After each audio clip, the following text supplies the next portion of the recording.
We're about to play the biggest game that we've played in our lives yet, just on that stage with that many people watching, the whole basketball world's watching. These are what people are saying that they are, and what are we? This is it right here. This is it. The backstory, the history from Montverde, they always have a good team, so we know we would have to be on our A game. It's prolific versus the world.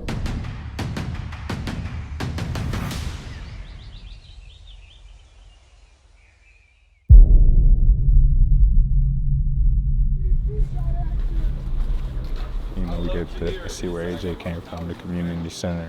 They had a big banner saying "Welcome AJ." Had his highlights playing, so that was pretty cool. It was real cool. Back in the hood. It was actually pretty inspiring, to be honest. I mean, I don't have the social media following that AJ has or the respect in his hometown, but just seeing that was pretty cool. Just knowing that he's made that big of an impact on his community and that many people look up to him. First on the agenda was to play a game at Boston College High School against Orangeville Prep. It was a special occasion because it was a homecoming for AJ, but it was also a homecoming for myself and for Coach Carl. It was pretty cool just seeing that's where Carl played and scored however many points he scored. That's where Bernardi coached. It was inspiring, to say the least.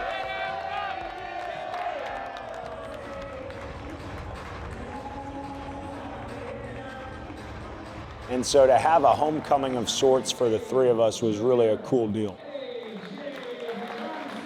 I think all of us around the Christmas break time realized who we're walking on the court with. The person to the right and left of me is a killer. They could go off for 30 any night. They could have a career night any night, but that's what they were doing before they got to Prolific, every single night. Every single person on this team was doing that every single night before Prolific. It's not just some role player here, role player here. Like, everybody is playing a role, yeah, but they're a killer. Everybody has that same competitive mindset. They aren't content with where they are and they want to prove something. The game against Orangeville was really a dry run for our game Sunday night against Montverde. So we knew we were going to hold our guys to a really high standard regardless of what the score was. I feel like I need to do better right now. Yeah, we got to not turn it over. We got to pass better. We got to screen better. We got to shoot better. We got to shoot the right shots. It's just overall offensive execution has been an F-, and it starts with me. I got to go talk to you. See you, Mike. And the way we started that half, we're going to be down 10-0. I'm trying to get you to understand it now, so we're not sitting in the locker room and we're down 21 at halftime. What are we gonna do? We gotta get it now. It's so urgent and important that we understand it right now. That our lack of offensive execution. Hey, this is for Sunday. This is for Sunday. Every possession matters. Every possession matters. We responded with a much better second half, a cleaner second half, but leaving that game, we knew there was a lot of work to be done in the 48 hours before tip-off against Montverde. Listen, there's no team in the country that can beat them other than us. We're the team that can beat them. And we got a plan to beat them, and now it's about going out and getting it done. We just took a 2-hour bus ride at 7 in the morning. Everybody got their sleep on that bus ride, went straight to the gym to practice. I think we had a pretty rough practice, actually. Bernardi was pretty pissed after that practice because it's we all have this big game that everybody's looking forward to, and it doesn't look like it looks like we're about to play against TMG again. After practice, we got a really cool experience at the Basketball Hall of Fame. That's a place, it's a hallowed ground in Springfield, and we told our guys, we expect a bunch of you to be here one day. Nice. Me and JT say height. No, you taller than JT. I got a picture with you. Thanks, EJ. Let's check out these high flies. I think the thing that stuck out the most for me was more so a personal thing, just saying how many people from my city, how many people from Oakland are already in the Hall of Fame, and 6'3" here. about to add one more. There is no oh, I've never seen anybody do this before. I don't know what to do. I have footsteps to follow. Can we all agree that Celtics are the best team in NBA history? How many chips do we have?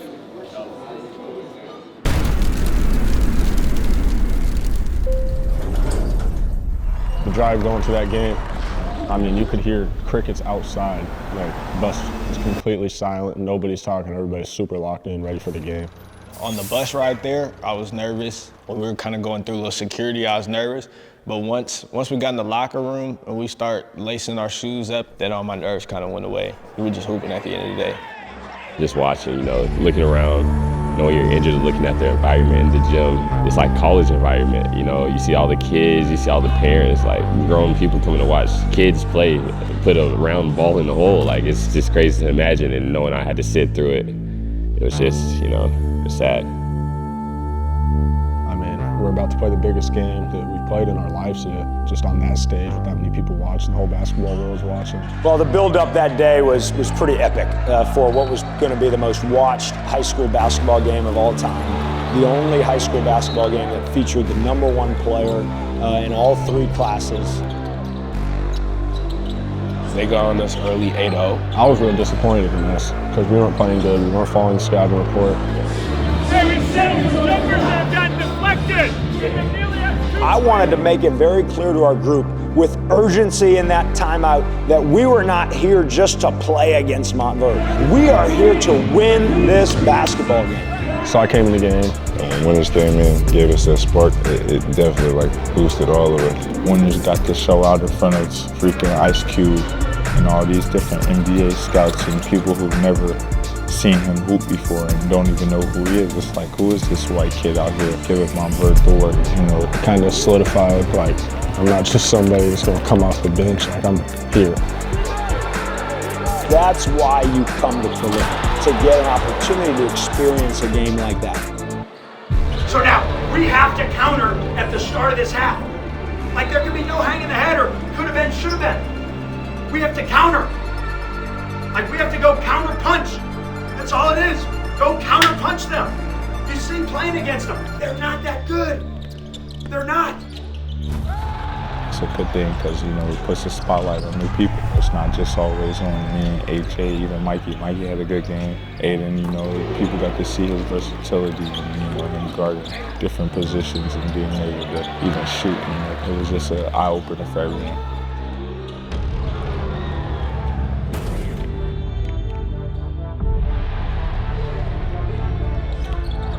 We end up taking the lead with under 2 minutes to go on a baseline out of bounds. AJ makes a 3 to give us the lead. Under 2 minutes against a team that nobody's played inside single digits. It wasn't we let our opportunity go. I know it wasn't that, but it was definitely wow, we just threw that game away. Yeah, we're really proud of our group for the fight, for how we punched. We also felt like we let one slip away. We did not execute well enough late game. It was an epic game, and unfortunately, we didn't have enough down the stretch to win. You guys almost did it, so that shows how good you guys are. I'm like, leave that for me to be like, this is what we are. Other people being like, yeah, you guys almost got them. Like, that kind of like, it's sickening in the mind where you're like, bro, nah, we didn't almost have them, we had them. The loss is there, it's already like, I can't go back in the game and change this, the game's over. That's when we coughed up there. A golden opportunity that you fought your ass off for. You earned the opportunity by fighting your ass off and counterpunching and counterpunching. So you did that, and man, we exposed who they really are. We exposed the loser in them. Unfortunately, it wasn't our time, and we haven't quite done enough. We haven't quite put enough deposits in. We haven't quite worked hard enough. Well, in between Montverde 1 and the Montverde Invitational, we hosted the Crush in the Valley. And we hosted Dream City Christian, one of the longtime rivals of Prolific Prep, who's won at Crush in the Valley multiple times. I was looking forward to that one for a while just because I was playing against somebody I grew up with. We were 10 minutes from where I grew up, so I knew more people would be able to be there than Napple on a Saturday at 5. So I was super excited to really get out there and get to it. We have this key conference game, and we really stepped up to the challenge. It was a very significant win because we knew in the middle of these two Montverde experiences, we had to build momentum. And we did so. And we were down in the Dream City game. That third, fourth quarter, we came back, we turned it up. And we had a great second half performance. Zoom Diallo was off the charts, made huge plays when AJ went down with injury, and ended up securing us a victory.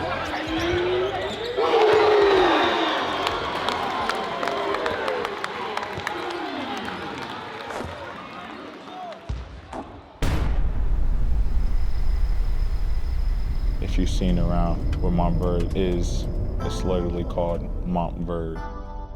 It kind of really showed that it doesn't matter where we at, we gonna come and play the best of the best. If that takes for us to travel from all the way from Cali to Florida to wherever, we're gonna play the best because we feel like our team is the best. They had told us it was like, we're gonna play Montverde at their home, so I was like, oh, you know, guaranteed seating. But once we got there, they told us it was tournament play. In that tournament, we was just focused on Montverde, similar to like when we were in Massachusetts, just focused on Montverde. And so we went out there, and they gave us a fight. Rubio gave us a fight. We was talking all this about, yeah, we here from Montverde, we here from Montverde. And then, like, we was like, whoa, this can't be happening right now. Riviera Prep, we knew was a legit group. We knew they'd give us a battle, and they did. It was an overtime game that we snuck out of there. In the corner, down one, Winters passed it to him, Mikey makes it. We ended up winning that, but I just kind of remember that feeling in the locker room of like, well, on to the next one.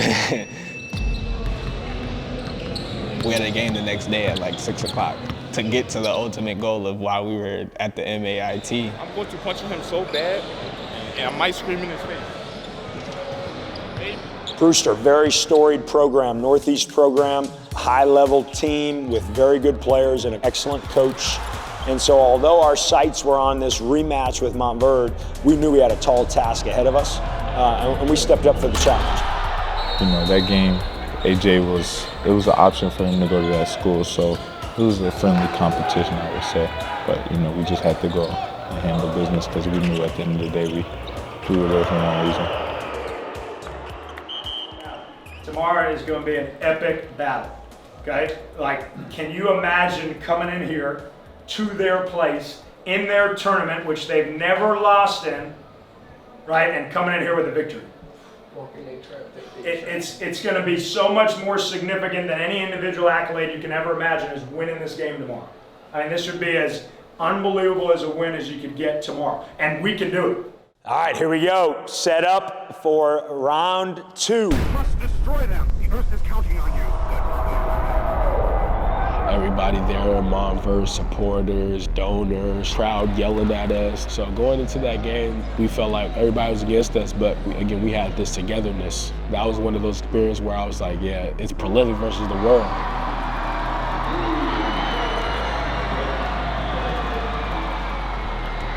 I personally like that environment. I like to play in front of fans and people.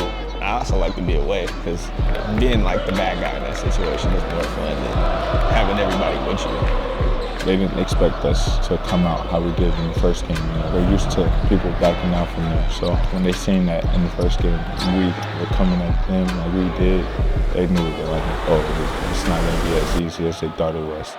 It definitely lit a fire in us when we got off to another slow start. The whole time I was just like anxious. I was just waiting for Coach Bernardi to, send me in. So once he did send me in, the first play I was in, first shot I got, I hit, and I was on the inside. I was just ready to go. I was elated. I couldn't wait because I felt like I made some impact on like this game early.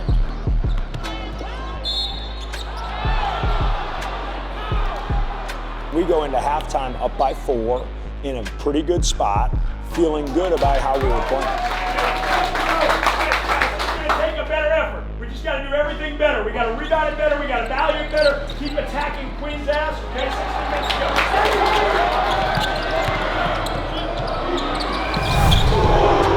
go. Just like the game in Springfield, this game was about punches and counter punches.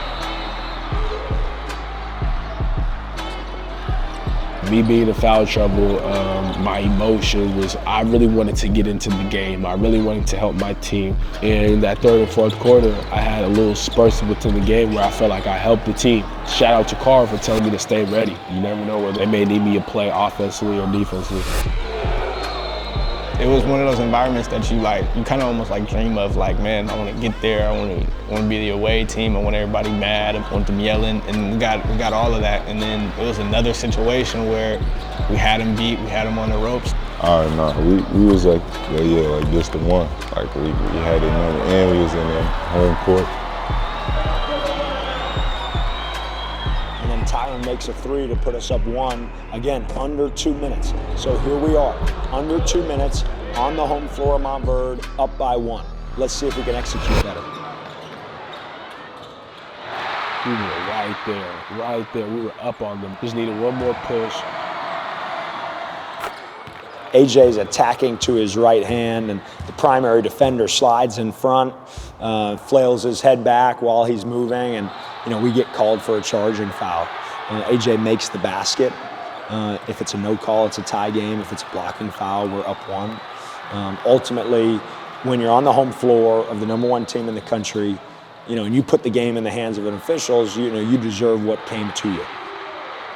We're the only team that matched up with them well enough, athletic enough, shot it as well as they did. Like we're literally the only team that had a close game with them all year. So it just didn't even look like competition for them until they got to us. Then you'll see how that is really something there. It was a crushing defeat because we gave everything we had. Our group fought and punched and scrapped and clawed. And mind you, it's still without Darian. So we feel, as we get into the last month and a half of the season, that if we can get Darian healthy and if we can execute better late game, there's no reason we shouldn't be the national champion. When I first heard we were going to Puerto Rico, I was like, wow. I remember being like, ooh, it's senior night. Like, my high school career flew by. It's just so many things a basketball player can take, and nothing was going right for me. They're always trying to prove something against us. We're like their super move. Back to back, the first to ever do it, back to back.